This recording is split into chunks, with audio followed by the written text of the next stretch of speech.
Good afternoon and welcome to the next in our EU DisinfoLab series of webinars. This webinar is going to be recorded and the recording will be available on our YouTube channel shortly. And you can also get access to all of our previous webinars on our YouTube channel too. Please note that for our questions and answers and polls, we will use Slido. To access Slido, you go to slido.com and enter the code disinfo, or you can use the QR code, which hopefully you'll see on your screen. We start with two polls, basically just asking where you're joining from and what sector you represent. At any stage in the webinar, you can submit your questions and we'll come back to them at the end of the presentation.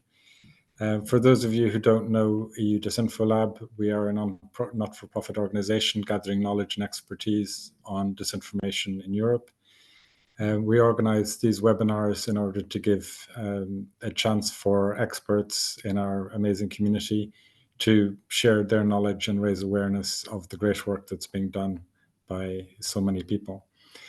The topic today is a really interesting one. It's the rise and implications of social media revenue sharing. Is this a driver for low quality content or even worse online? We're delighted to have Victoire Rio, who is with us today to share her really excellent research on this topic. Victoire is Executive Director of What to Fix, a not-for-profit organization working to mitigate digital harms by focusing the tech accountability conversation on systemic diagnosis and globally sound solutions. She spent the last 8 years leading investigation and advocacy efforts to improve social media's role in crises and mitigate its impact on the information disorder. So without further ado, I will pass over to Victoire so she can give her presentation, and I'll just remind her to unmute herself to avoid that common problem. Over to you, Victoire. Thank you. Let me share my slide. You can just let me know that you are able to see this. Great. Thanks so much for having me, Joe. And I'm really happy to be here. Today, I really wanted to talk about social media and how social media companies are increasingly not just about content, but really becoming increasingly about payment and really looking at the rise and implication of social media ad revenue sharing within that. So as Joe mentioned, my name is Victoire Rio. I lead an organization called What to Fix that is really focused on moving the tech accountability conversation into actionable diagnosis and globally sound solution. So today, I wanted to talk about this report that we recently released that is really looking at a baseline of what has been happening in the social media ad revenue sharing spaces. And I wanted to look at sort of the general forces that are shaping a social media experience, and more specifically kind of diving into social media monetization and the role it plays within that, looking specifically at ad revenue share programs and the concern that they've been raising, in particular in regards to the impact that they're having on the information environment, and then open up a bit of a discussion about what can be done to mitigate harm in the space and what are some of the open questions there.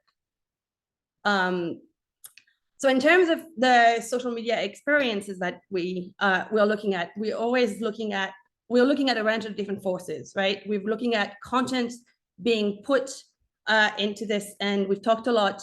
There's a big policy conversation around content moderation and what content platforms decide to restrict. And increasingly, we've also been talking around how ranking algorithms are playing in deciding what shows up in our feed, as well as targeted advertising and how it determines what people get to pay to put within our feed. But there's a force that we haven't really talked enough about, in my opinion, and that is monetization. And really, it's critical in the sense that it actually determines or has a major influence on what content gets put into the system in the first place. But but it also actually plays a role in amplification as well. And that's through sort of a range of different processes, but predominantly because what we're seeing is a number of actors that are incentivized by money, stealing content and repurposing content. And so really amplifying some content that might not necessarily be particularly great, but they also really influencing the production and the availability of a lot of automation tooling that is also contributing to this element of amplification. So what I want to dive into specifically is this aspect of social media monetization. What do we mean by social media monetization? Well, it's essentially the ways that some people have been able to generate a revenue and make money from their social media activity. Goldman Sachs estimate that we're looking at over 50 million people making a revenue from the social media activity globally, over 2 million living off of it. And those are probably conservative estimates, but also they're actually projected to grow quite significantly in the next few years. We're looking at a 10 to 20% compound annual growth rate. So there's different ways that people make money from social media. And I think we're quite familiar with the ways that influencers are getting business deals. And that happens often outside of the social media space. But increasingly, we're looking at platforms themselves facilitating a lot of this industry, be it through sort of marketplaces or facilitating brand partnerships between influencers and brands. Also launching a range of different audience support tools. So we're seeing sort of digital tips, subscription models coming into play. But the elements I'm really focused on and interested in is this element of social media ad revenue sharing and how increasingly we're seeing sort of platforms make it possible for individuals on their platform to generate revenues through advertising. And that's increasingly sort of coming into play.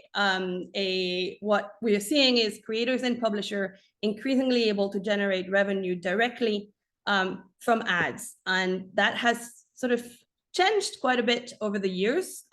Originally, really, as a model, it was focused on ads that were shown within a user content. And that's sort of what we refer to as the ad exchange model, where an advertiser might pay a platform to run an ad, and the platform might run that ad within a video of a user and share a percentage of the revenue with the user in that sense. Now that model has sort of shifted quite a bit over the years, and what we're seeing increasingly is people generating revenue for ads shown with before or after the content. And in the last year or so, Meta has been also pushing a third model, which they define as a performance-based model, where publishers that are part of a program might be compensated based on the overall performance of their social media activity, as opposed to any individual ad in particular. On the whole, there's very little information about all of this, but we've tried in this report to estimate sort of what the size of this industry. And conservatively, we're looking at over $20 billion in ad revenue being redistributed every year, and over 5 million accounts actively monetizing. Now, those numbers are set to grow quite significantly, in that insofar the business model is actually continuously and continuing to take hold. So particularly in terms of sort of how this has all grown, right? Originally, this is a model that people know from YouTube Partner Program that was started in 2007. But what we're seeing is major growth in this overall ecosystem, particularly in the last couple of years, where 50% of the programs and actually a lot of new social media companies have really started to do ad revenue sharing starting from 2022.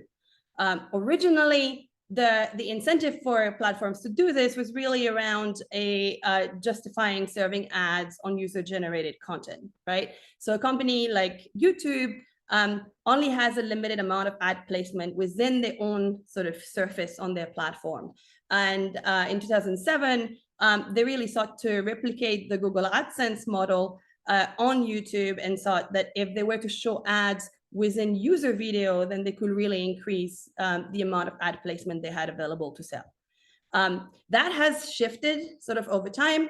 And increasingly what we're seeing is companies competing to attract and retain creators and publishers. And that's kind of the major drive for those programs. In fact, YouTube changed its terms of services in 2020, giving itself the right to run ads on anybody's content. So it is no longer really about consent, but it's really about launching programs so that they can compete, because there's an expectation now among creators and publishers that they should be able to generate revenue from their content.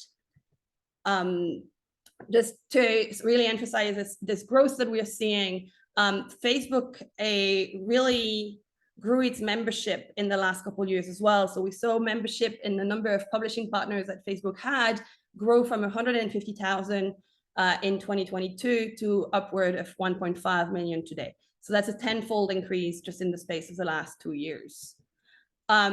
So if there's one thing you take away from today, is that social media companies are not just about content. Increasingly, they are becoming payment behemoths. And that raises a number of very important questions. In particular, can we actually trust these companies to facilitate millions of payout payments worth billions of dollars to a very large volume of publishing partners every month? The issue is we don't really know anything, and platforms are not sharing very much information at all about the membership of their programs or the development and enforcement of their monetization policies.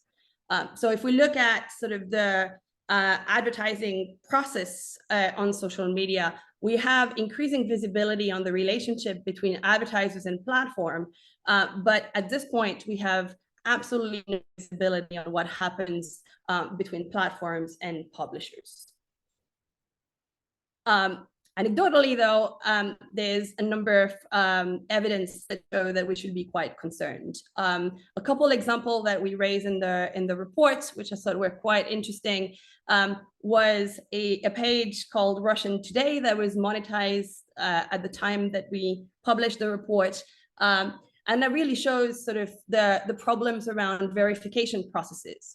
So platform mentioned that they are doing review processes as they are onboarding new partners.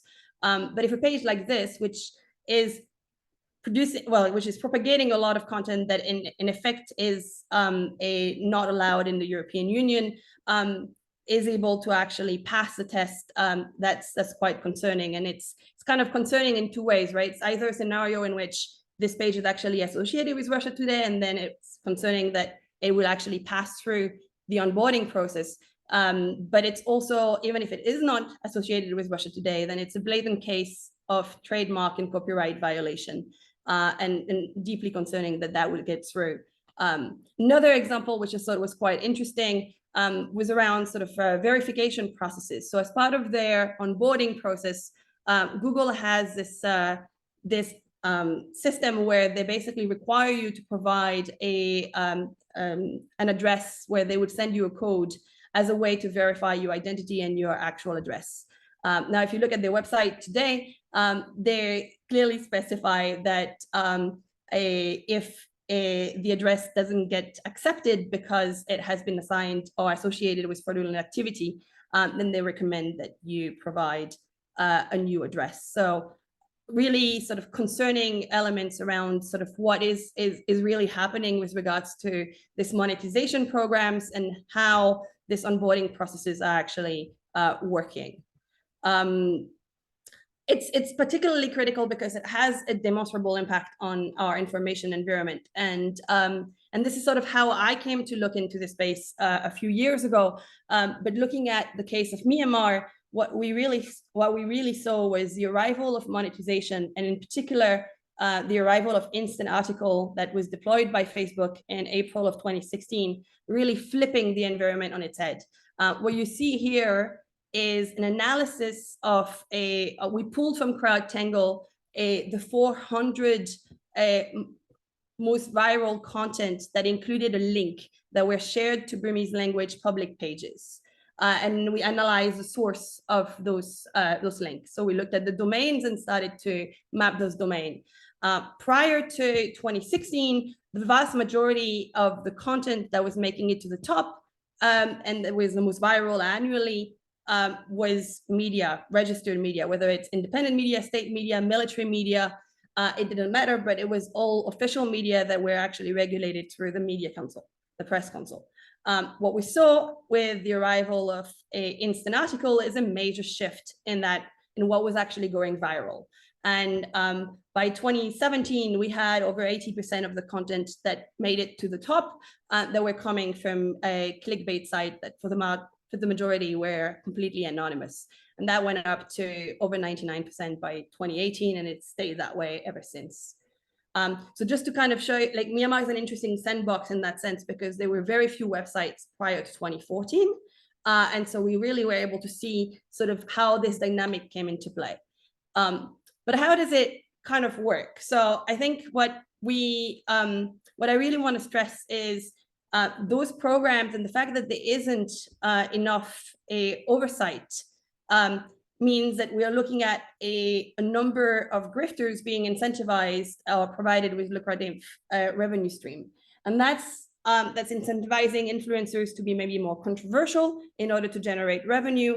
But what we're also looking at is a very large number of what we refer to as entrepreneurs, or individuals that are propagating content for the sole purpose of generating ad revenue. And these actors are often content agnostic. They often rely on content that they steal or that they generate through AI. And because of that, they're able to operate not just in their home country, but also in a range of other countries, even in languages that they do not necessarily comprehend. And we're seeing a major growth of those type of actors, particularly in the global majority, in Asia, in the Middle East, in Latin America, in the Balkans. It's been sort of, for me, looking at this space from Southeast Asia in particular, it was quite interesting looking at how this grew from a few hundred people to what now seems to be much closer to hundreds of thousands. It's also problematic because it's subsidizing the development of a lot of automation tools and a number of inauthentic assets as well. What is worth stressing here is a lot of those actors that are getting into this business to make money end up being sort of the R&D department of the internet. They are quite tech savvy, and many of them are actually getting involved in building new tools and new assets, which they then sort of sell onto the black market. And so we've seen a massive proliferation of these technologies, which are very blatantly designed to engage in inauthentic activity.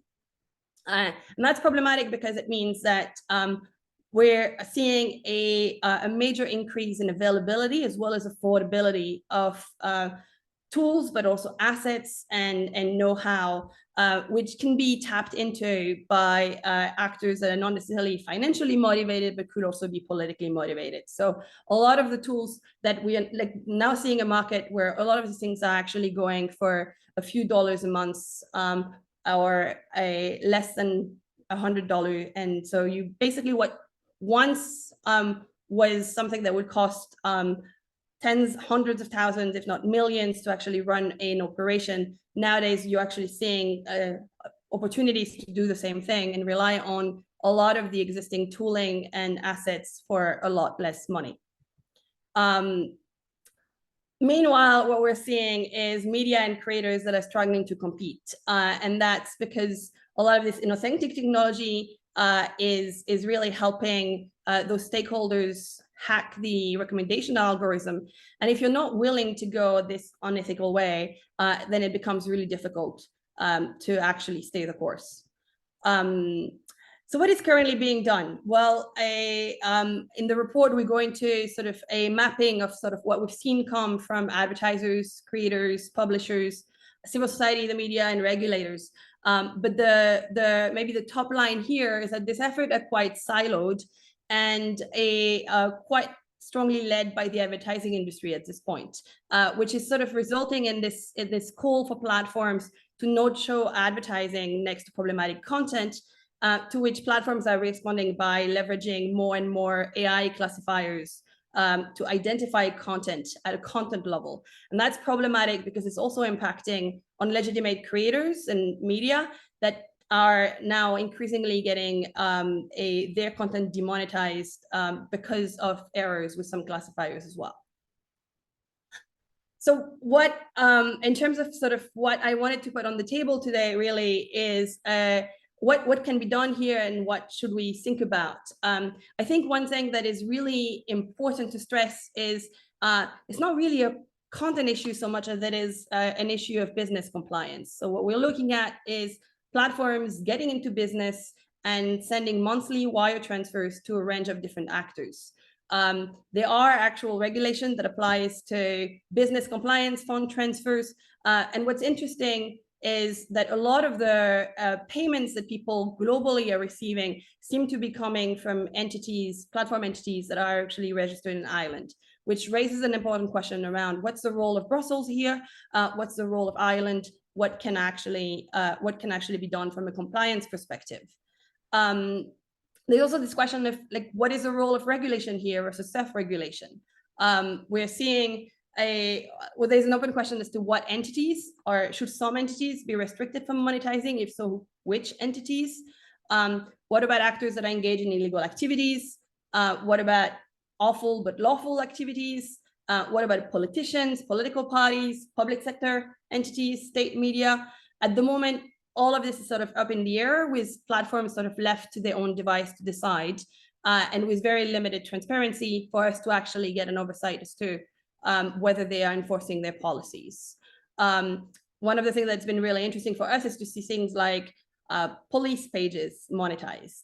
What does it actually mean if the police is actually generating ad revenue? Does it have an influence on actually how they're communicating to the public, and should that actually be something we support? To what extent should people be allowed to monetize AI-generated content? Should they be allowed to set up businesses where they are actually using Gen AI on an industrial scale for the sole purpose of making revenue without necessarily any human oversight? How does that actually play into this question? And that's an open question. There's some of it is already regulated. There's sort of clear rules around international sanction, anti-money laundering, financing of terrorism. But there's a lot of areas in this discussion that just are yet to be sort of publicly discussed, and we're yet to have a clear understanding of how to address. Another thing that I think is really important is this issue of transparency. So at the moment, we know very, very, very little. But what should platforms be required to legally disclose? And is there any information that should legitimately be kept private? There's this question of should platforms actually be disclosing which accounts are monetizing on the services, which entities are monetizing? Is there a space for knowing how much money we're talking about? Whether the current versus the historical monetization status of a particular actor? What are the enforcement efforts that platforms are putting into place and how effective these are? There's a huge conversation that needs to happen around what transparency we should have in the space, and how to balance the right to privacy with the need to understand what is happening with these programs. And then finally, there's this question of global impact, and how can we ensure sort of global fairness with these programs? What we're seeing at the moment is platforms being very quick to say that their monetization programs are not available in certain countries. This is certainly something that happened to Myanmar after the conflict. We saw it happen to Palestine recently. How does that play out? And should there be a rights to monetization? How does it work? And then how do we make sure that we actually mitigate harms on a global scale? So if we're looking at Europe as the place where the business is taking place, and that there's some opportunities for a business compliance interventions, how do we do that in a way that can effectively mitigate harms on a global scale? And I think one of the things that I've been particularly concerned, and I have a lot of question about, is even if we are incredibly successful and able to really shift the way that these payouts are happening and really reduce the number of payments that go to problematic actors to effectively stop the bleeding. This process has been going on now for quite a while, and so we are actually faced with hundreds of thousands of individuals that have the skills, the know-how, and the infrastructure to engage in this work. And so what will happen when they no longer have access to ad revenue. I think we need to also start planning and start to think about how do we actually handle this existing actors. Some might actually reconvert to other fields, but it's, I think, to be expected that some of them are actually going to put their skills and infrastructure at the service of the private sector. And so there's a real risk in that sense that we could see a major increase in disinformation for hire outfits. So I'll leave it there, but very much looking forward to the discussion. Thank you very much, Victoire, for that really interesting and scary presentation. So if participants have questions that they would like to pose, you go to slido.com and use hashtag disinfo in order to access the Slido platform, and then you can post your questions there. I don't see any yet, so I've got an awful lot of questions that I want to ask, so I will monopolize Victoire's time if nobody else poses any questions. I'd like to start with something that you said towards the end about self-regulation. Is this self-regulation by the platforms, bearing in mind this is designed by them for what they consider their own best interest to be? Do companies self-regulate themselves out of profits sometimes? How do you, sorry to be so direct, but how in a best case scenario, how would you see self-regulation working? I have very little belief in self-regulation, but I think it's been interesting to watch that as companies sort of have moved further into the space, what we're seeing is actually them releasing monetization policies of sort, and we try to map them in the report, looking at sort of what's the current state of the monetization policy, and it's really interesting because it's very diverse in terms of who gets singled out as actually not necessarily allowed to monetize, and what sort of requirements for monetizations look like. So you have even at a program level, you have monetization programs that require only a few hundred followers for an account to be able to actually join the program, whilst other companies are actually looking at much larger numbers, so sometimes in the 100,000 range. So there's a very wide diversity there, and there's a huge question as well as to there's policies that platforms themselves have sort of put out. I think a lot of them have been put out without much public discussion. So there's a big question as to what extent the public conversation would shape this. But also then there's this question, which I think has been the same with regards to content moderation. It's this questions of it's great to have policies, but how are you enforcing these policies? And what we're seeing is major gaps in enforcement of even their own policies. It's funny, I could swear I've heard those words before. I had a lot of other questions to ask, but some questions from the audience. One question on I guess where fairness resides. Is it in fair redistribution or fair mitigation of harms? And the rather huge question of what the main harms are. It's a lot of question in one, but I think there's two elements here, right? There's this question of right now, companies are basically stating that only certain countries are allowed to monetize, that their monetization programs are only open to certain countries. And what we're seeing is companies being very risk averse. And so whenever there's a situation, in the case of Myanmar, the military coup, Palestine recently, there's a tendency of sort of saying, oh, that country is now no longer allowed to monetize, which raises sort of important questions, because you're looking at essentially the income of a number of individuals that gets shot pretty much overnight.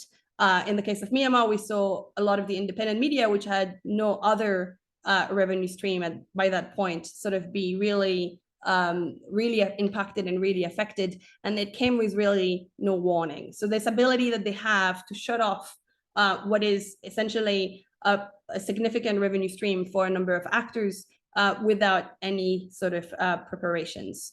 That for me is a really important question. But in terms of the harm, I think what we need to be careful about is that a lot of the individuals that are engaged in this sort of what we call entrepreneurs, right? People that are effectively engaging, propagating content for the sole purpose of making money. A lot of those actors are based in a global majority context. And so what happened there? It's a question, like, because platforms have actually also not enforced their rules and not established their rules very clearly, we're seeing an increasing number of people getting into this business. And for me, the big worry here is, well, even if we address the revenue stream at the ad from the platform side, what will happen to these individuals? And if we're looking at hundreds of thousands of people in this context losing the ad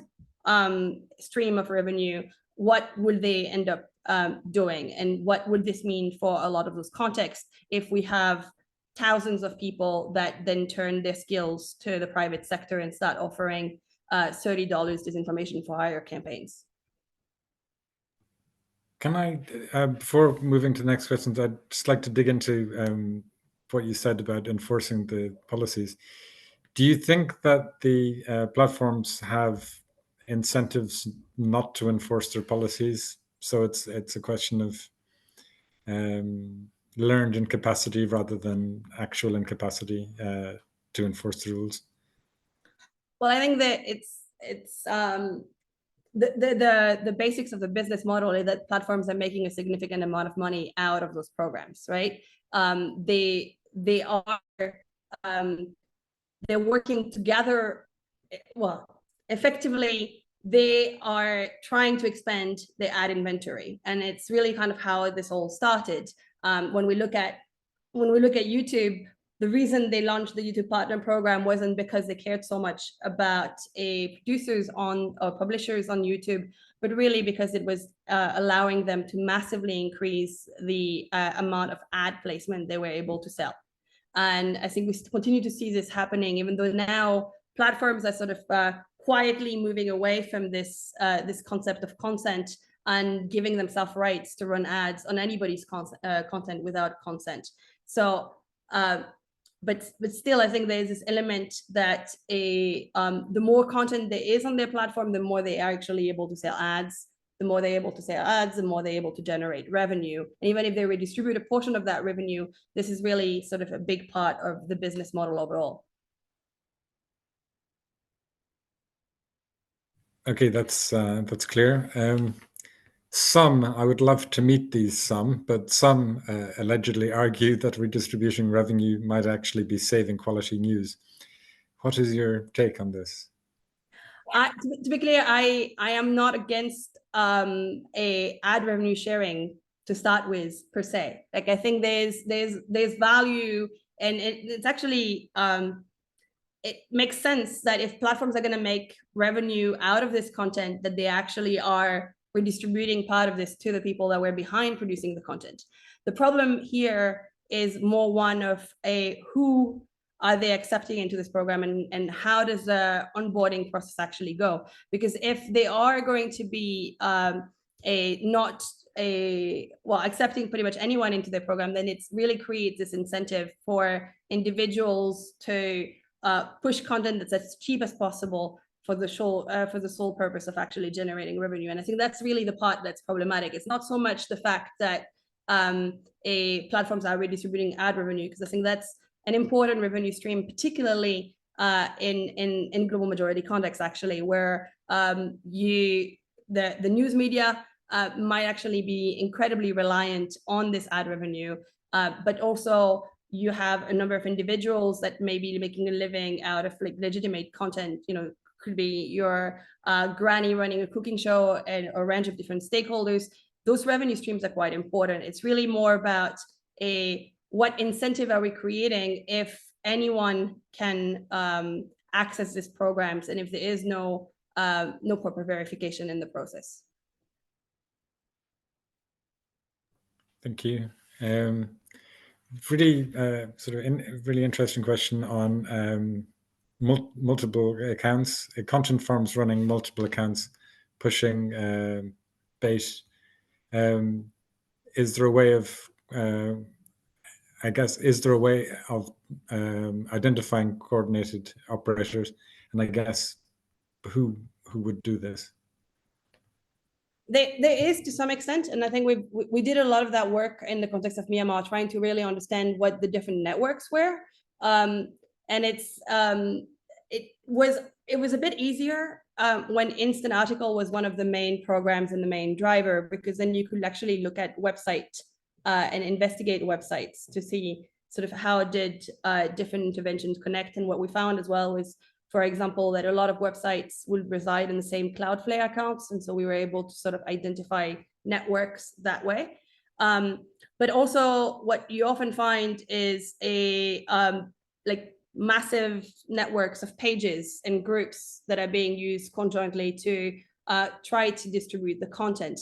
The problem is it's the volume. So you're looking at a really significant volume, and it raises questions as to whether you want to be tracking all this volume of actors. What we saw a lot in the context of Myanmar was the use of these automation tools, and these automation tools allow you to build new account, new pages very, very cheaply, and then allow you to manage those assets. And effectively, what this means is that you end up with quite a lot of disposable assets that are used for some times and resold, and it's hard to track the whole set of accounts. But I think it's more about trying to figure out who are the individuals that are maybe behind some of those operations, and sort of get down to the individual level and try to identify some of those actors and see what can be done. And when we've done that, what we've identified is often a bunch of 20-something that we're engaged in this as a full-time activity, and operating often individually, but as part of broader communities. So it's often an individual that might be engaged with multiple assets, but also part of a community, working with friends, with other community members, sometimes sharing assets, sometimes selling assets to one another. So it can be quite tricky. And I don't know if it necessarily makes sense to go really at the distribution level, but really trying to kind of get down to who the actual actors are is probably a better pathway. Thank you. A second attempt at dealing with these problems from a self-regulatory approach. I guess if I can reimagine the question a little bit, I think could codes of conduct in the particular context of the DSA, where they're a carrot and a stick at the same time, could the DSA codes of conduct be effective in dealing with data and content monetization? I certainly hope so. I think there's potential for looking for solutions with the DSA process, but also more broadly for some of the other processes in Europe, right? I think the big question is, how do we bring more transparency into this whole space? At the moment, we know very little, but the way that the DSA has been phrased, it really talks about advertising processes and systems. And that's quite broad. And in some ways, this publisher relationship is very much a part of those systems. And so if we can leverage the wording of the DSA, I think there's potential to look at how do we bring in more transparency, and the more we can obtain in terms of transparency, the better visibility we will have into what is really happening and how this could work. Now, I think the code of practice on disinformation as well, potentially the code for online advertising. I think there's potential to really start getting at this problem a bit more. But I think my concern at the moment is that there isn't much understanding and recognition for the fact that for monetization as one of the forces really driving a lot of the social media experience. And I think we need to collectively start to better understand what this force is, so that we can make sure that it actually is part of a lot of the policy level conversations that are happening broadly, but also very much in regards to the DSA. Thank you. That was very clear. I get to ask another question, so I'm happy. Please do ask questions. I don't need to monopolize the discussion. I wanted to, when you mentioned it, I wanted to loop back to the role of advertisers again, because you said that in response to worries about from advertisers, the platforms have taken various measures which have had various counterproductive effects. And I wonder why advertisers aren't monitoring their own ad placement. We saw in 2017, Procter & Gamble famously became very activist in demanding more transparency, better brand protection, less fraud, and then stopped demanding these things in a way that would make you think the problems were solved. So is there a role, do you see a role for advertisers being more involved in their own self-defense rather than waiting for the platforms who have, one could argue, maybe failed to provide the protection that the advertisers need? I think it's important for the advertisers to keep pushing, and I think they actually are. There's been a lot of work from if anything, I think the advertising community is really where a lot of the pressure has been coming from in the last few years, particularly since 2019, 2020. And they've had a bunch of successes in terms of transparency, particularly with Meta. So with Meta, Meta is actually releasing a list of the different actors that are part of their program. And a bunch of companies are actually providing advertisers with the option to download a list of the places or the publishers that actually carried their content. But it's often the problem where there's a bit of data that's being made available, but there's a big gap in capacity to actually process that information. And often it's actually not very complete. So when you look at what Meta's been doing, they're releasing data on the publishing actors in the different programs, but the list only shows you who is actually active today. And it doesn't show you the historical perspective of who was part of the program maybe prior. And so that's a challenge. And then when it comes to, at an advertiser level, downloading the list of who's been benefiting from the advertising funds, then that list often is quite long, and they have very little ability to actually process who these actors are. And so what you see is a whole lot of a URL to different pages, which are very difficult to understand for an advertiser and to process, and to actually have the time and resources to go and check every one of those actors.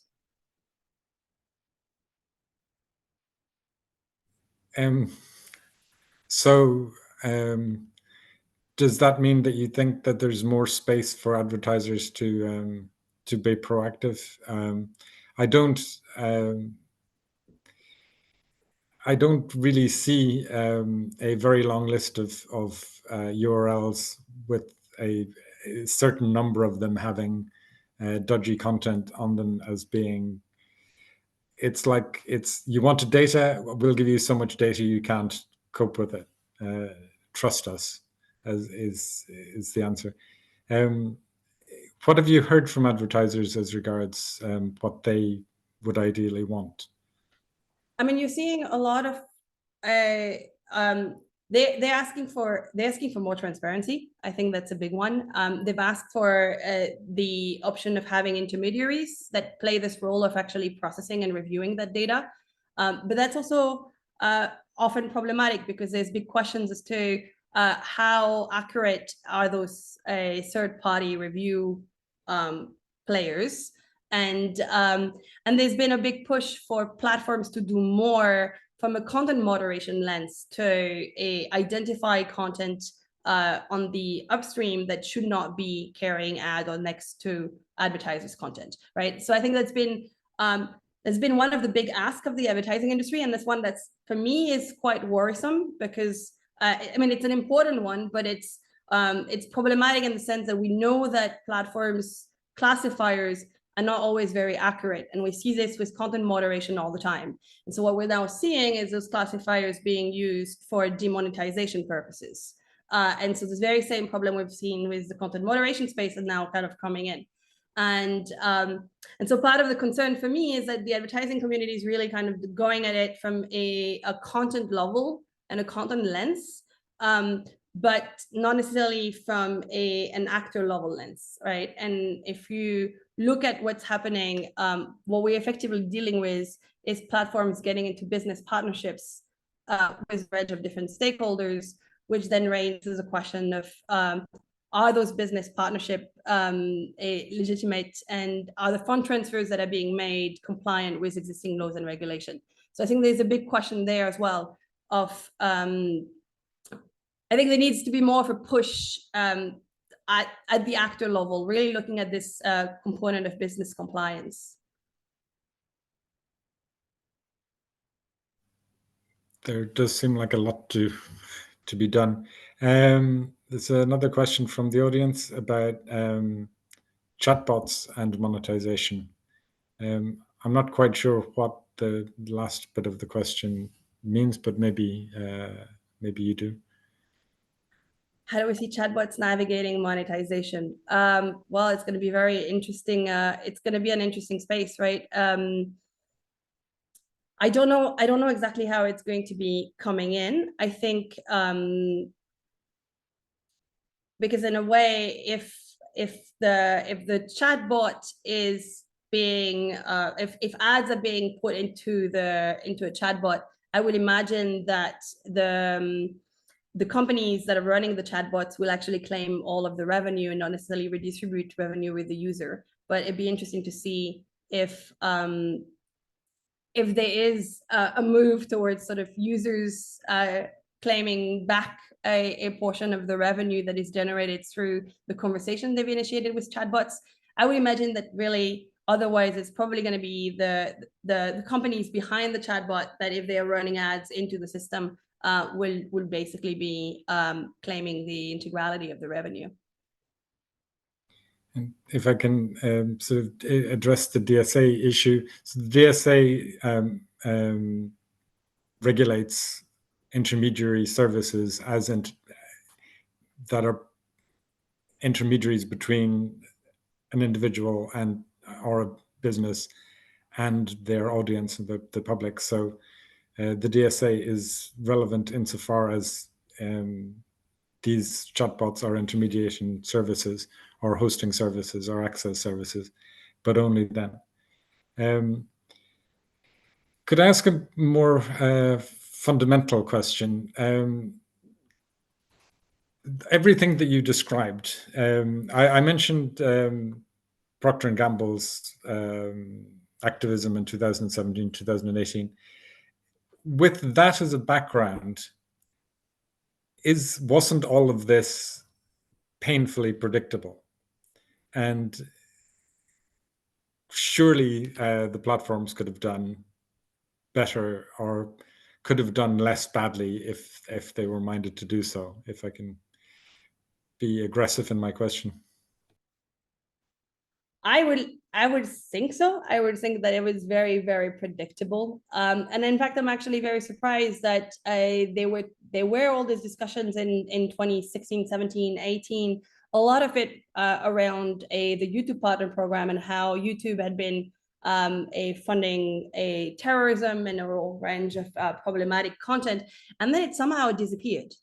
And it was quite interesting to see how this conversation just kind of somehow went quiet, and how it never really caught on with the other platforms. I think Facebook somehow managed to get into this types of program quite quietly without anybody really questioning what they were financing through this program. And I'm not really sure why. I'm not really sure why as a community. I think in a way it was also because the tech policy community was quite heavily focused on content moderation and then focused on algorithm. And there's been a number of other issues that have sort of topped the game.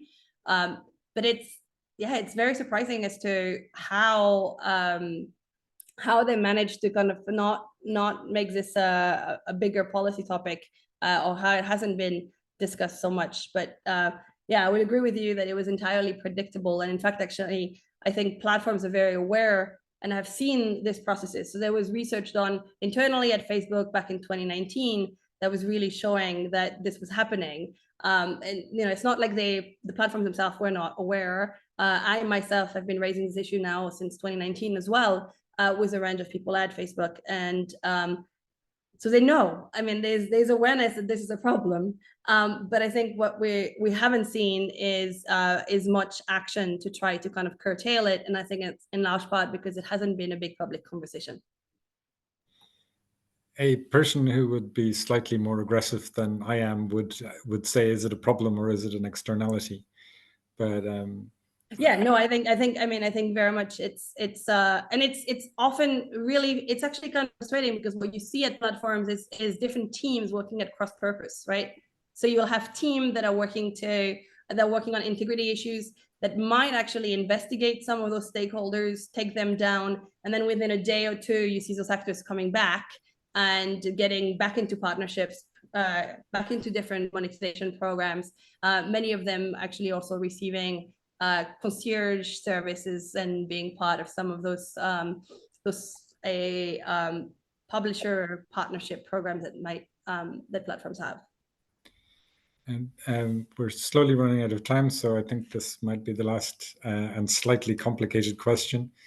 Your views on the role of platforms in the ad tech model?